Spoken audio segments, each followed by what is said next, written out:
Welcome to Rebel Steps. I'm your host, Liz. One of the things that's appealing about donating, calling a senator, or buying fair trade organic coffee is that it's a solo task that takes about 5 minutes or a few extra dollars. A quick checkoff may feel good, but this type of engagement will only get us so far. We'll need people to work together to build a better world. Joining or starting a group is a great way to share skills, pool resources, and build relationships. There's a place for all sorts of organizations and work in the movement. Don't feel boxed in by what you think is most important or the best way to be an activist. The movement needs everyone, from caretakers to rabble-rousers. We need all types of skills. Take a minute to figure out what you would enjoy doing. Also consider what sort of organization most appeals to you. You can find groups dedicated to specific issues like prison abolition, reproductive justice, and environmental protection, or to general political ideologies. Think of a few things you're passionate about and seek out those groups aligned with your interests. While some groups are open to all, others exist to support certain folks. For example, the Metropolitan Anarchist Coordinating Council's feminist group is exclusively open to women and gender nonconforming folks. If you're not sure the group is a good fit for you, always feel free to email a group in advance and check in. If you already have politically active friends, asking them about their groups is a great place to start. It will probably be easier and more fun to get involved if you have a friend already there.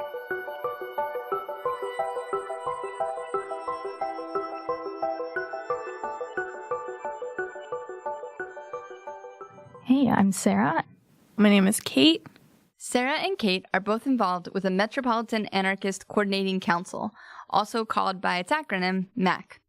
I asked them both about their first experiences with the group. I decided to go to a MACC meeting because I was feeling aimless and hopeless after Trump's election and was feeling very listless. So I heard about a group through a friend called MACC, and I decided to go to a meeting with him. And when I walked in the room, there was probably 70 people there. I found it really exciting but overwhelming, and I was very glad that I had brought a friend. I found MACC through a coworker coming out of a more frustrating time in my life where I was working with some other groups and not feeling necessarily fulfilled. I was experiencing a lot of burnout in a lot of these spaces and just didn't feel like I was necessarily making as much of an impact and fighting for the things I wanted to fight for.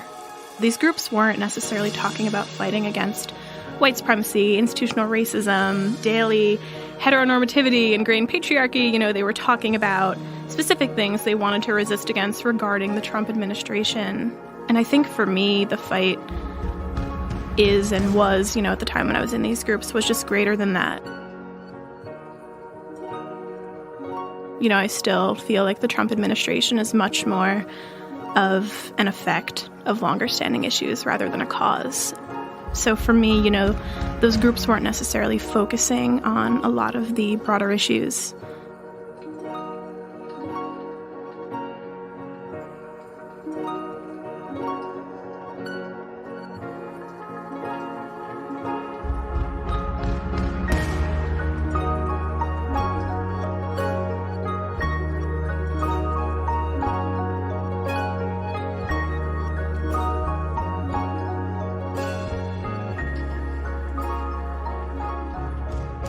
I recommend checking out a couple organizations before settling into one. Going to a protest, film screening, or book discussion sponsored by that group can be a helpful first step. To get involved, you'll most likely need to go to a meeting. There are lots of different types of meetings, and they all run slightly differently. Many groups have larger public meetings for connecting people and brainstorming ideas. They also have smaller groups to focus on specific work. Sarah is involved in a smaller group within MACC that focuses on anti-fascist work called the No Platform Working Group. Sarah was interested in this project starting with her first MACC meeting. Right away, they started talking about this project called No Platform for Fascism, which is a project to deplatform fascists, white supremacists, white nationalists, to ensure that they don't have space online or in real life to spread their hateful messages and recruit new members to their movement. And it was something that I've been reading about a lot online, but I hadn't thought about how I could actually take a role in it.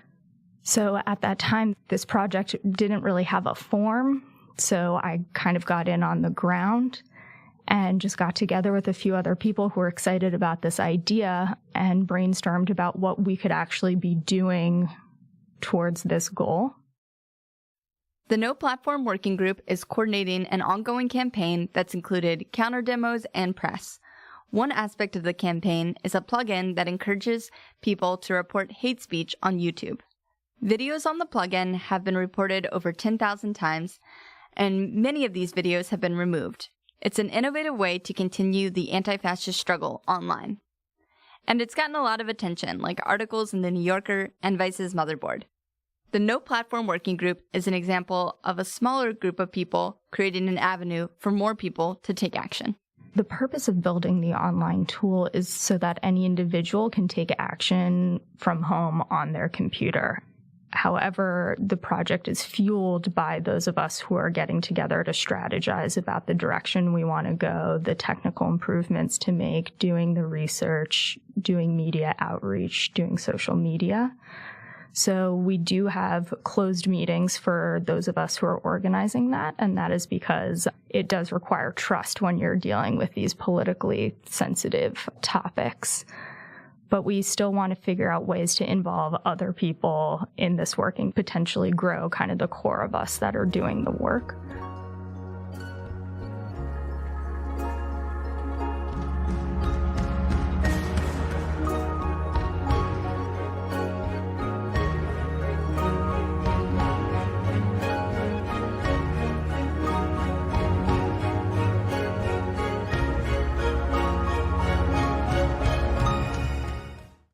Public meetings are great for connecting with new people, and unfortunately, they're also great for attracting law enforcement and other infiltrators.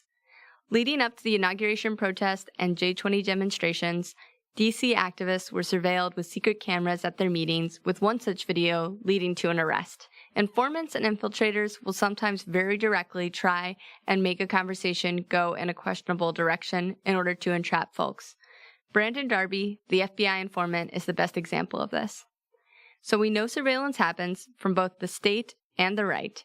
I don't want to scare anyone away, but let's take a minute to appreciate the risk before moving on. If someone you don't know approaches you about something shady, say very clearly, "I would never do that. That's illegal."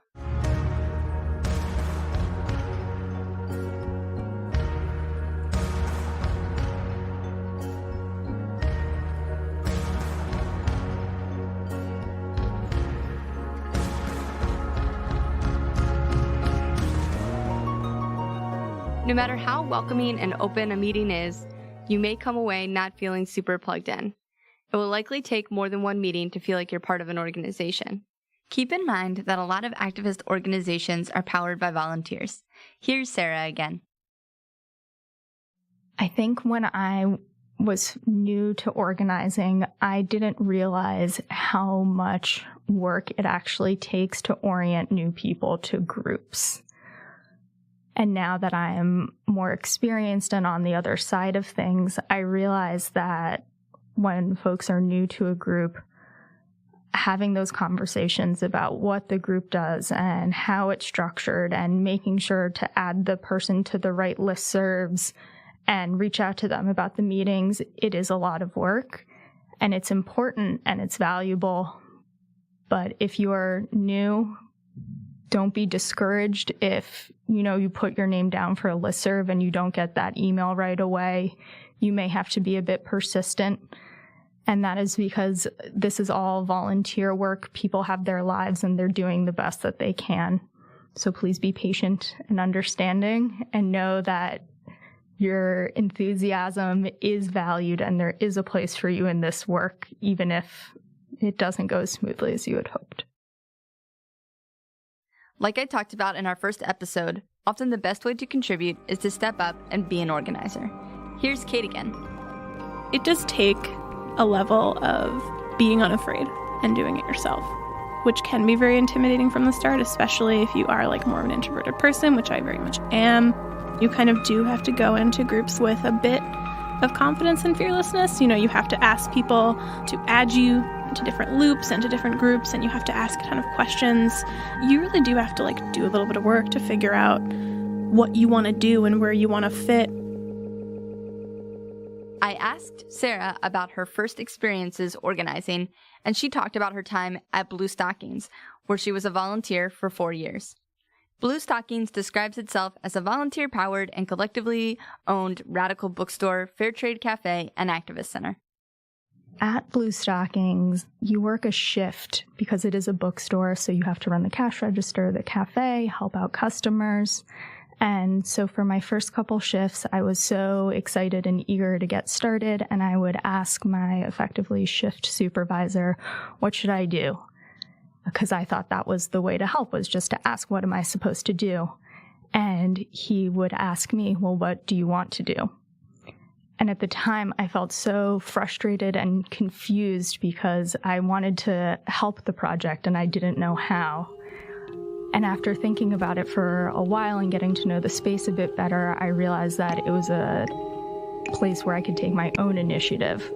So I started to invest more time in projects that I was enthusiastic about, that I thought I could make better. I learned more about book management, book ordering. I found out what the project needed and was able to take action on things like our finances, making volunteer orientations better. And so building those experiences made me feel more confident in taking on new things.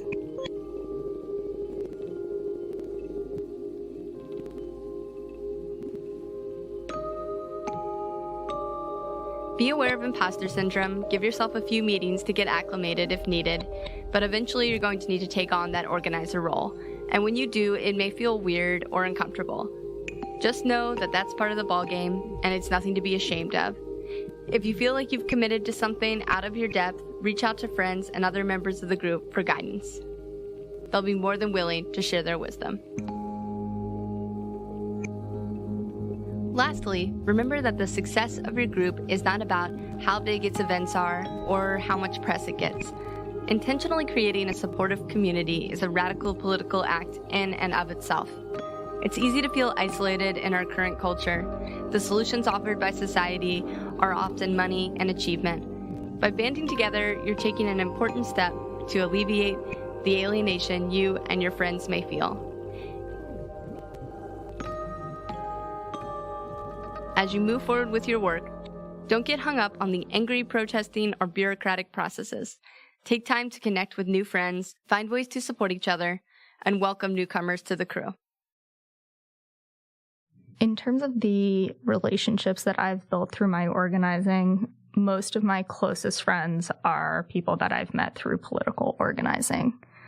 And that is because connecting on our beliefs can be the deepest part of ourselves and be the most fulfilling foundation of a relationship. So that is one of the really wonderful benefits to being politically active with a group, is building relationships with others and building a community that shares what you want to see in the world and will have your back if something goes wrong for you, and will support you, and that you can collaborate with on political projects. Earlier this year, Ajiris Dixon of the organization Vision Change When wrote an essay on the importance of activist relationships. She writes, "Without shifting our focus to repairing our relationships, our movements will rot from the inside out." She goes on to say, "I desire compassion over destruction and connection over celebrity. In these times, it's our relationships that will keep us together and will keep us alive. I feel firmly that this year, it's not about the size of our mobilizations or how strategic our campaigns are, but the strength of our relationships."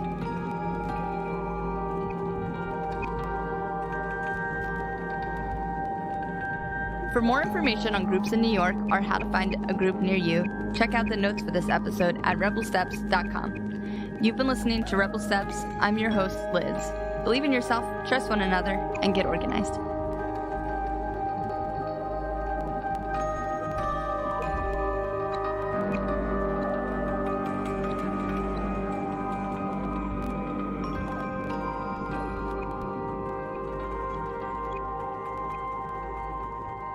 This episode was written and produced by Amy and myself. Music for this episode was kindly gifted to us by Tutley and Square Peg Round Hole, and also includes a few songs that I created. Special thanks to our interviewees, Kate and Sarah, and their organizations.